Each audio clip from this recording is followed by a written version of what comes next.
The Renters' Rights Act has just become law and it's about to completely shake up the rental market as we know it.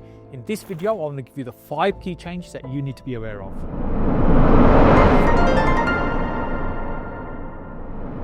Hey, if you're watching my videos for the first time, my name is Saj Hussain, and on this channel I use my nearly 20 years of property investing experience to ultimately help you get further faster in your property investing journey. On the 27th of October, the Renters' Rights Bill received royal assent from King Charles. What this means is it's now become law. Now this is probably the biggest shake-up of the rental sector for almost 40 years. This is something that's been bubbling away for a few years and was introduced to try and make things more easier for tenants and give them more rights within the rental sector. The new Renters' Rights Act will make several changes to how the rental sector is regulated. Now, there's no fixed date right now in terms of when this is going to start rolling out, but our best guess is over the next 6 months we'll start seeing some of the first changes being rolled out. So what's actually changing? Let's go through the 5 big updates that's happening. The first change I want to talk about is Section 21, the abolishing of Section 21. So what is Section 21? Well, when a landlord wants a property back, there's 2 ways they can do that. They can use a Section 8 notice or a Section 21 notice. And a Section 8 notice has certain grounds that need to be met in order for the landlord to get the property back. For example, antisocial behaviour, arrears, etc., etc. And a Section 21 is a no-fault eviction, means the landlord can ask for the property back without there being any particular reason required.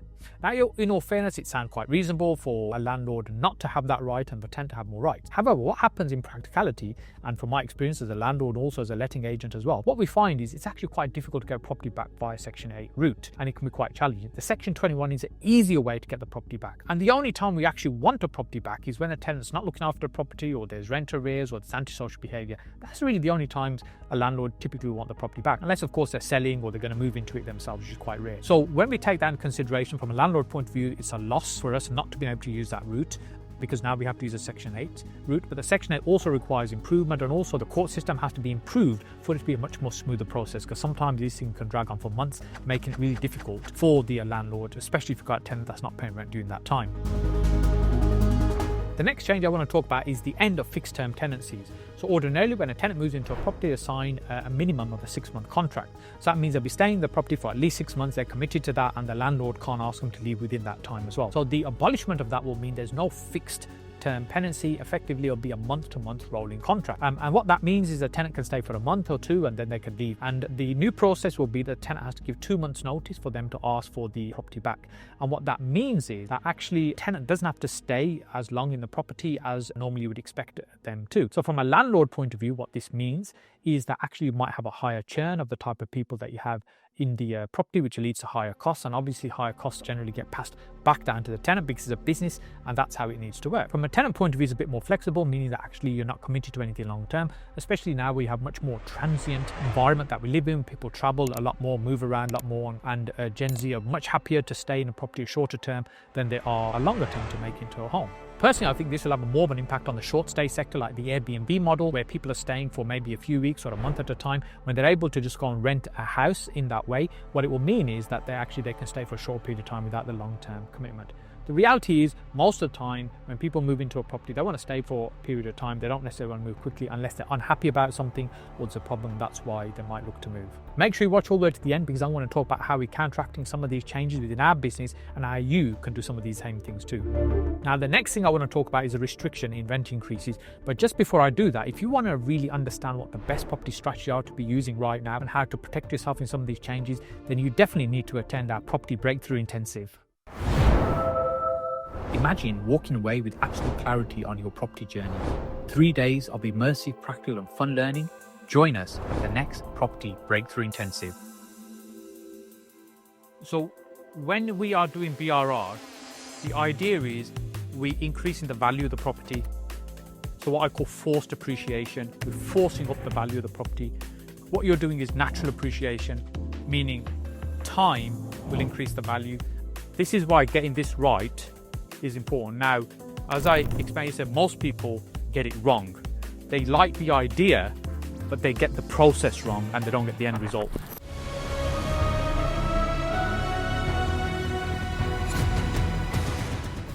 The restriction around rent increases means that rent can only now be increased once as a maximum within a year, and the tenant also has the right to challenge that rent increase via tribunal.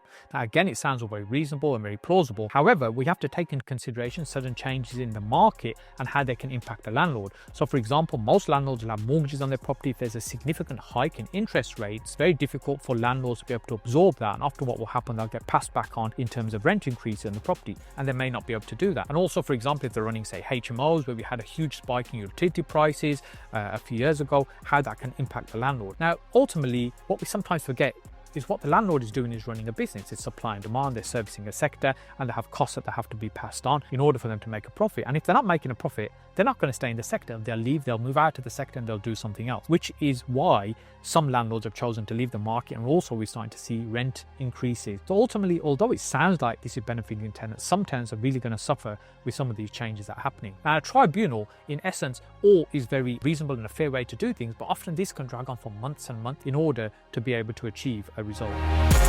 The fourth one I want to talk about is the new National Landlord Database. Now this, in essence, I actually quite like.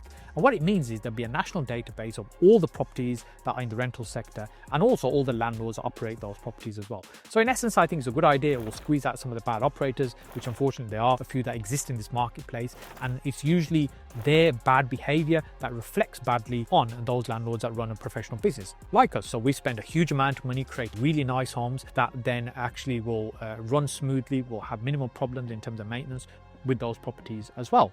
We take a very thorough approach in terms of how we manage our properties, making sure the certificates are in order, making sure the properties are compliant, and also with regular inspections as well.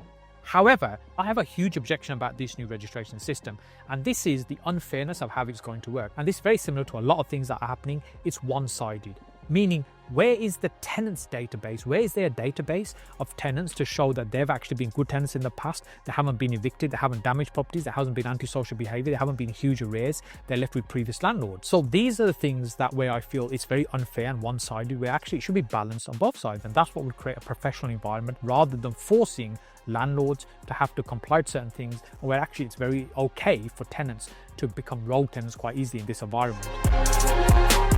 The fifth and final one I'm going to talk about is pet request. And what this essentially means is when a tenant moves into a property, they can request to have a pet with them. Now, I'm not a pet kind of guy, and I have no objections to those that have. And the only pet I ever had was probably about 10 years old. I had a goldfish, and it lasted about a week and died. And maybe that's why I've never had another pet again. And maybe that's not for my child traumas. And what actually is the case is many people will have pets as part of their family. And so it's understandable they want to have a pet in the property.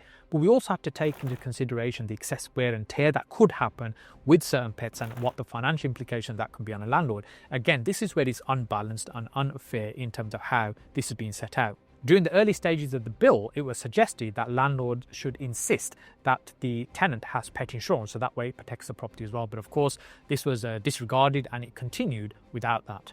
So with these changes that are coming, how is it that we're managing these within our business as a landlord and also as a letting agent, and also many friends that I have that are investors and landlords as well? We've had lots of conversation around this over the last couple of years as the changes have been going through the various motions. Now, ultimately, what we have to think about is there'll be some landlords that'll think they're not really happy about some of these changes. They think they're unreasonable. It's very unfair. Personally, I do think it's unfair that the way it's set up at the moment. And they've decided, enough's enough, they're going to leave the market.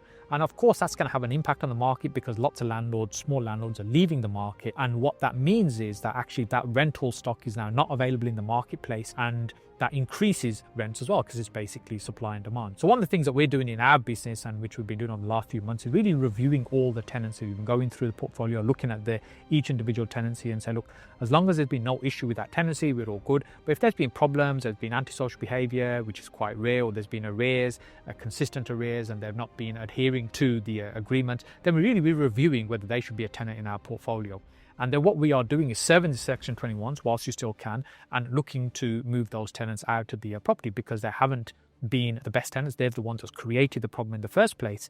And then what we could do is replace those tenants with tenants that will fit the bill going forward. And one of the key things for us going forward will be, and we generally tend to be quite good on this anyway, but we'll insist on it more, is that all tenants should have a guarantor. And what that means is there's somebody else that's on the hook with the tenant as well for that particular property, for the commitment of taking on that property and committing to the rent payments. The other thing we're also doing is reviewing our rents that's in the portfolio and seeing which one of those need to be rebalanced and which ones are maybe below market rent at the moment and need to be brought up to market rent, so we can standardize the rents all currently at market rates. So if there's changes in the future, as the rent increase, they'll be gradually.